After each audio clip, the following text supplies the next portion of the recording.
अस्सलाम वालेकुम। इस पोस्टर को देखिए, आपने भी कहीं न कहीं देखे होंगे। आज ये पोस्टर ट्रेंडिंग में है। बॉलीवुड से लेकर क्रिकेटर तक सबने इस पोस्टर को अपने इंस्टाग्राम आईडी या फ़ेसबुक में लगाया। हमने भी लगाया, शायद आपने भी लगाया। लेकिन जो पोस्टर आपने अपने स्टोरी में लगाया है, क्या आप उसका मतलब समझते हैं? ये पोस्टर है क्या चीज़? ऑल आइज़ ऑन रफ़ा का मतलब होता क्या है? ये फ़लस्तीन में एक जगह का नाम है राफ़ा। वहाँ पर जो ज़ालिम इसराइलियों ने जो उन पर ज़ुल्म किया था, वो लोग वहाँ जाकर आबाद हो गए थे। ख़ैमा लगाकर वहाँ पर रह रहे थे। तो इसराइल ने उनके ऊपर बमबारी किया, उनके ख़ैमे को उजाड़ दिया, आग लगा दिया। चलिए इस चीज़ को डिटेल में समझते हैं। देखते हैं वीडियो में। बड़ा अफसोस हो रहा है। आज आप देख रहे हैं हिंदुस्तान और तमाम जो हिंदुस्तान के पड़ोसी मुल्क हैं, बहुत ज़्यादा गर्मी हो रही है, इतनी ज़्यादा तपिश हो रही है, कह लूँ कि आप सिर्फ़ और सिर्फ गर्मी की तपिश से झुलस रहे हैं। लेकिन तसव्वुर कीजिए कि इस वक्त फ़लस्तीन के मुसलमानों के हाल क्या हैं, गाज़ा के मुसलमानों के हाल क्या हैं। और अभी तो हाल ही में एक ट्रेंड चलता हुआ आप देख रहे होंगे, ऑल आइज़ ऑन राफ़ा। ये राफ़ा है क्या? मुसलमानों, तुम्हारी गैरत, तुम्हारी क्या? मैं मुसलमानों, मुस्लिम कंट्री 57 मुस्लिम देश होने के बावजूद भी इस तरीके से फ़िलिस्तीनों पर जुल्म हो रहा है, फ़िलिस्तीनों के मजलूमों पर जुल्म हो रहा है। फ़िलिस्तीनों की बच्चियों की चीखें शायद जो है हमारे रहनुमाओं पर, हमारे 57 मुस्लिम कंट्रियों के कानों में सुनाई नहीं दे रही हैं। अभी आप एक ट्रेंड चलता हुआ देख रहे होंगे, ऑल आइज़ ऑन राफ़ा। आखिर ये राफ़ा क्या है? तमाम सेलिब्रिटी ने अपनी स्टोरी लगाना शुरू कर दिया। हमने देखा कि चाहे वो वरुण धवन हो, चाहे वो नूरा फतेही हो, चाहे वो स्वरा भास्कर हो, चाहे वो हमारे देश के खास करके, चाहे वो छोटे से छोटा हो या बड़े से बड़ा सेलिब्रिटी हो, उसने अपनी इंस्टाग्राम स्टोरी पर लगाना शुरू कर दिया, ऑल आइज़ ऑन राफ़ा। मतलब हमारी जो नज़रें हैं वो राफ़ा की तरफ हैं। मतलब जो इस वक्त हम सोच रहे हैं वो राफ़ा के बारे में सोच रहे हैं। आखिर राफ़ा क्या है? मुसलमानों, मैं आपको बताता हूँ, बड़े अफसोस की बात है कि आज राफ़ा के मुसलमान जो है इस वक्त अकेला महसूस कर रहे हैं, और सिर्फ इसलिए क्योंकि 57 मुस्लिम कंट्री होने के बावजूद भी उनकी ज़बानों पर ताले लगे हैं, वो गूंगे हो चुके हैं, उनके कानों पर फ़िलिस्तीन के मुसलमानों की चीखें नहीं सुनाई दे रही हैं। ये कह सकते हैं कि हराम की कमाई खा खा करके मोमिनों का दर्द नहीं समझ में आ रहा है, मुसलमानों का दर्द नहीं समझ में आ रहा है। तपिश तपिश का ये आलम है कि उनके खेमों पर आग लगा दी गई। जो वहाँ पर राफ़ा एक फ़लस्तीन का एक शहर है। अभी गाज़ा पट्टी में जिस तरीके से इजराइल जुल्म कर रहा था, वो आपने देखा होगा, किस तरीके से बमबारी कर रहा था, किस तरीके से बिल्डिंगों को निस्तो नाबूद कर रहा था, किस तरीके के अस्पतालों को वो बर्बाद कर दे रहा है। आज फ़िलिस्तीन का ये हाल है कि 16 लाख लोगों में एक अस्पताल है। आप तसव्वुर कीजिए कि आप अपने जब गलियों से निकलते हैं तो आपको 2-4 अस्पताल दिख जाते हैं, 2-4 क्लिनिक दिख जाती हैं, उन क्लिनिकों में भीड़ लगी होती है। लेकिन 16 लाख पॉपुलेशन होने पर इस तरीके से जुल्म हो रहा है। सोचिए मेडिकल सर्विस कितनी तरीके से ध्वस्त हो चुकी होंगी। मतलब इस वक्त अगर किसी चीज का सहारा है तो वो अल्लाह का सहारा है। इस वक्त अगर फिलिस्तीनियों को, अगर गाजा के मुसलमानों को और राफा के मुसलमानों का अगर किसी का सहारा है तो वो अल्लाह का सहारा है। क्योंकि इस वक्त हम और सिर्फ गर्मी से झुलस रहे हैं। हमें गर्मी लगती है, हम एसी वाले कमरे में चले जाते हैं। हमें इस वक्त गर्मी लग रही तो हम पंखे के नीचे आ जाते हैं। लेकिन तसव्वुर कीजिए कि राफा के मुसलमान जो अपनी जान बचाने के लिए फिलिस्तीन और गाजा से निकल करके अपने बच्चों को साथ ले जा करके राफा के मैदान पे उन्होंने कैंप लगाया और कैंप लगाकर रहने लगे। लेकिन इजराइल की जुल्म की इंतहा रुकी नहीं। इजराइल किस तरीके से जुल्म कर रहा था, अब इजराइल ने हमला किया और राफा पर बमबारी शुरू कर दी।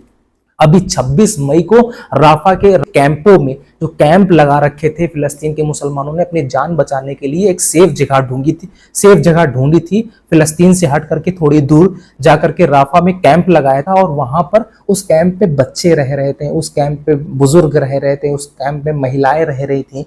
उन सभी पर बमबारी की, जहां 50 से ज्यादा मुसलमान शहीद हो जाते हैं, जिसमें बच्ची, औरतें, बूढ़े, बुजुर्ग सब शामिल होते हैं और 100 से ज्यादा लोग घायल हो जाते हैं। जब मैं हिंदुस्तान की तरफ देखता हूं तो मुझे थोड़ा सा सुकून मिलता है। कम से कम कोई तो हमारे सर पे हाथ रखने वाला है, कोई तो कम से कम तसल्ली देने वाला है। हम नहीं कहते कि आप हमें माल से हमारी मदद कीजिए, आप जो है अपने धन से हमारी मदद कीजिए, लेकिन जब हिंदुस्तान के सेलिब्रिटी को कल परसों से हमने ये देखा कि उन्होंने अपनी स्टोरी पर ऑल आइज ऑन राफा लगाना शुरू कर दिया, तो दिल को सुकून मिला कि शायद अभी भी इंसानियत जिंदा है।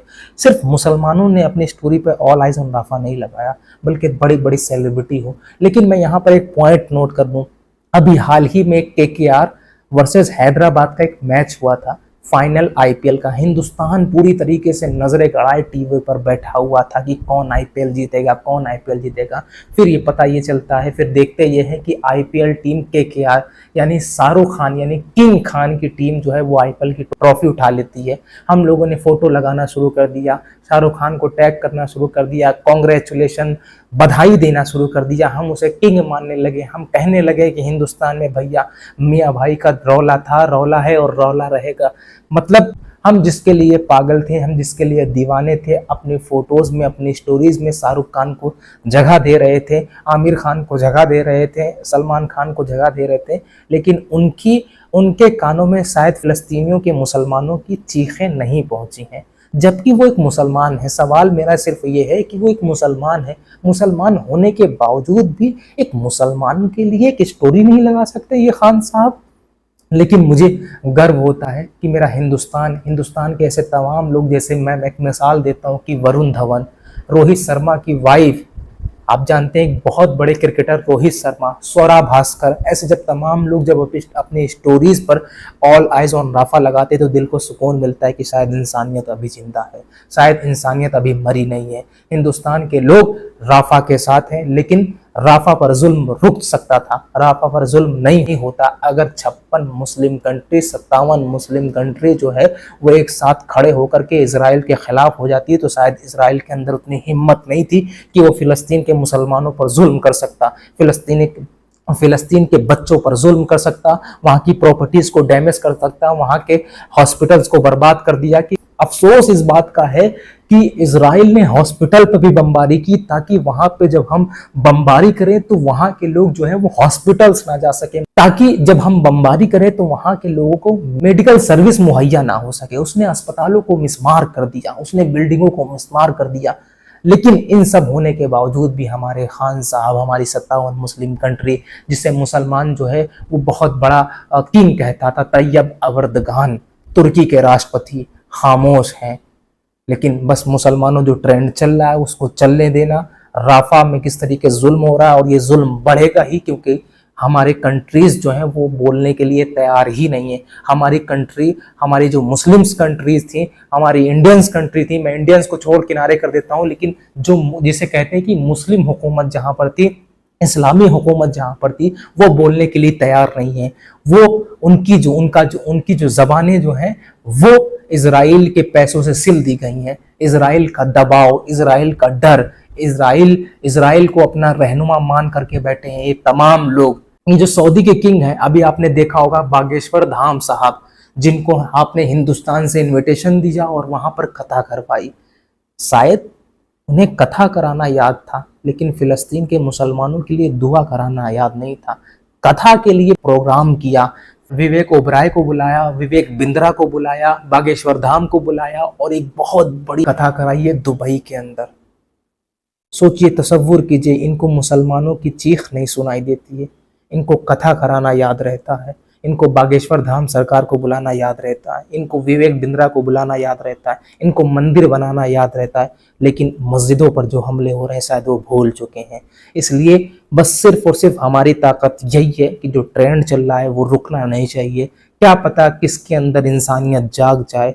आप सिर्फ और सिर्फ फिलिस्तीन के मुसलमानों के लिए, गाजा के मुसलमानों के लिए, राफा के मुसलमानों के लिए सिर्फ और सिर्फ दुआ कर सकते हैं। आप लोग दुआ कीजिए और ट्रेंड रुकना नहीं चाहिए, और ज़्यादा से ज़्यादा इस वीडियो को शेयर कीजिएगा। और राफा की जो भी न्यूज़ होगी वो मैं आप तक पहुंचाता रहूँगा। मेरे यूट्यूब चैनल को अभी सब्सक्राइब कर दीजिएगा।